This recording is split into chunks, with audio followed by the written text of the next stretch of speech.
Please be seated.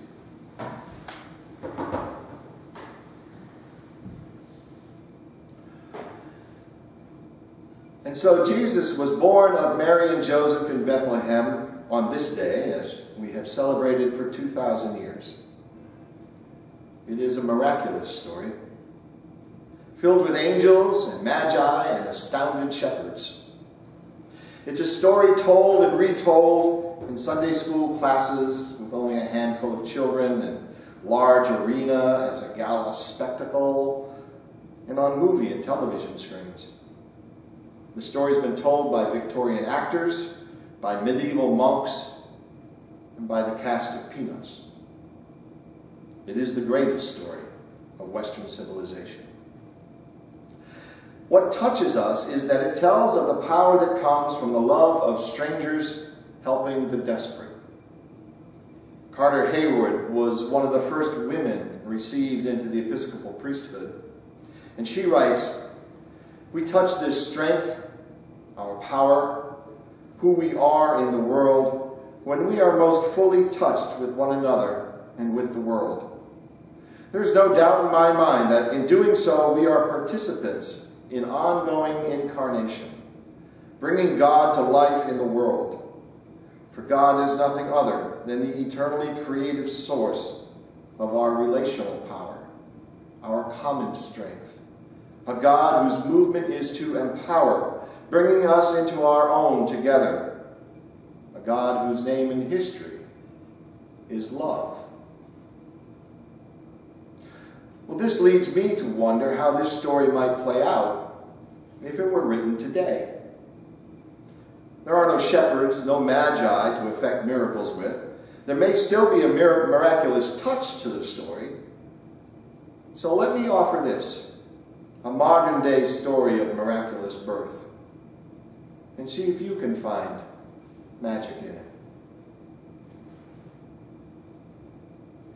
It's snowing in a large Midwestern city. Jose and Maria have just arrived from the south. Jose's father has passed away, and the lawyer said there would be a small inheritance for him. But it's Christmas Eve, so the lawyer will have to wait for a couple of days. The immediate problem is that the car is almost out of gas, Jose is almost out of money, and Maria is pregnant, and her time is very near. Jose tries to call some hotels, but his cell phone is dead, and he doesn't want to burn what's left of the gas to charge it. He pulls over into a lot near the highway. A very bright security lamp shines down on his car and his wife. They are quite desperate and quite alone. Maria catches her breath. "My water broke," she says quietly. A stab of panic goes through Jose, but he knows he needs to stay calm. "Oh, okay, baby. Why don't you get in the back seat? I'll dig some blankets out of the trunk." Jose needs some help. He goes to the side of the street. It's too quiet. There are headlights several blocks up. Maybe they'll come this way. "Hey!" Jose shouts as he waves frantically. Slowly the headlights come towards him, and will they turn? Will they keep coming? He sees it's a taxi, and he waves more frantically, "Hey, stop!" The taxi pulls to a stop, and the driver opens the window a crack. "What's up?" "My wife's having a baby." "Where is she?" "In the car." "Well, put her in the cab. I'll take her to a hospital." No, man, no hospital." "Man, if she's having a baby, she needs to go to the hospital." "No, man, she has no papers. If I take her to a hospital, they'll detain her, and I'll never see my child." "Damn. Hold on," the driver calls out on his radio. "Hey, this is Gabby. Anybody near 47th and Columbus?" "Hey, Gabby, I'm over 2 blocks. What's up?" "You know how to deliver a baby?" "No, man. Take her to the hospital. It's only 5 blocks. Can't do that." "Why not?" "It's complicated." "Wait a minute. Excuse me, ma'am? Gabby, my passenger says she's a midwife. Where are you? We're on 47th under that big security light. I got you. We'll be right there. The taxi arrives and the midwife gets out. She goes over to the car where Maria lays, and her contractions are getting closer and closer. While the midwife is working with Maria, several more taxis arrive.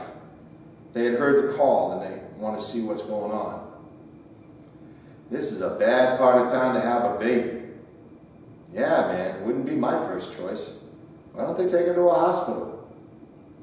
It's complicated. As the labor pangs grow more intense, Maria begins to cry out. Jose sits in the back seat holding her head in his lap while the midwife is on the other side of the car tending to the delivery. Cab drivers slowly move towards the car and form a circle around it, facing out into the night. And Gabby begins to sing softly.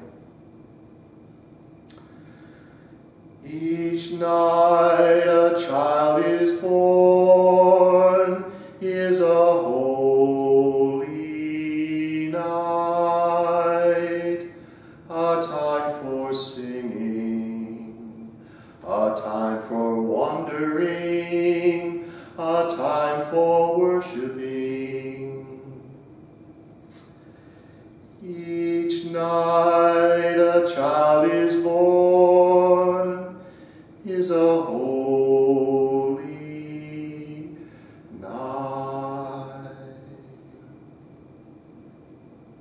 Maria's groans and Jose's soothings grow in intensity and frequently until finally one last cry releases the child. And all that can be heard is Maria and Jose breathing heavily.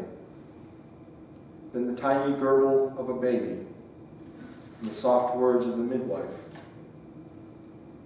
Hello, little man. Welcome to the world. Your eyes are open already. You must be an old soul. The midwife wraps the baby in a clean blanket and hands it to Maria. What will you name your son, Maria? It is Christmas. We will name him Jesus. The taxi drivers all gather around the car to see the new baby Jesus. The child is quiet and resting in Maria's arms. Each of them absorbs the energy coming from this baby and the joy they feel in its presence. All of the drivers notice how peaceful this scene is. A newborn child in the gently falling snow. A large black SUV pulls up. The driver gets out and opens the rear door. 3 couples climb out. They are dressed for a celebration with formal attire and fur coats. Gabby goes over to meet them. Hi, can I help you? The driver responds. I heard your call for someone to deliver a baby. My passenger's a doctor, so we came. How did you hear my call? I have a taxi monitor.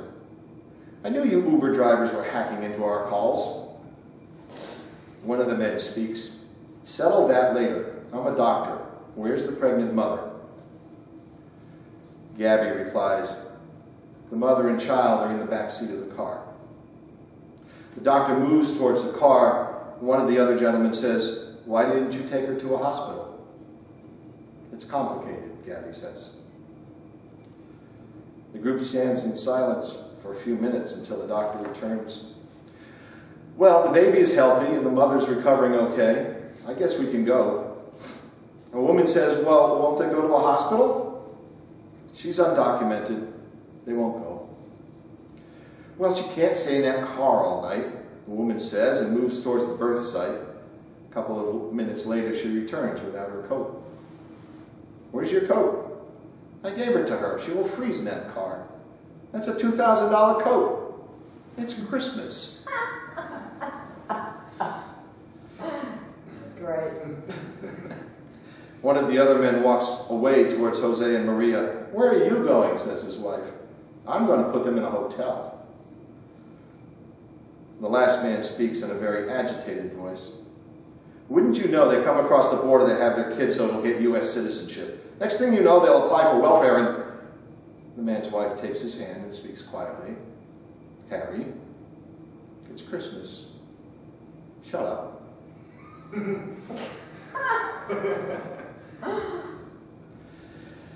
Each night a child is born is a holy night, a time for singing, a time for wondering, a time for worshiping. Each night a child is born is a holy night.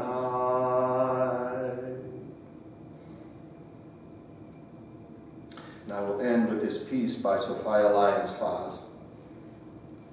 For so the children come, so they have been coming, always the same way they come, born of the seed of a man and a woman. No angels herald their beginnings, no prophets predict their future courses, no wise men see a star to show them where to find the babe that will save humankind. Yet each night a child is born is a holy night. Fathers and mothers sitting beside their children feel glory in the sight of new life beginning. And they ask, where and how will this new life end? Or will it ever end? Each night a child is born is a holy night, a time for singing, a time for wondering, a time for worshiping.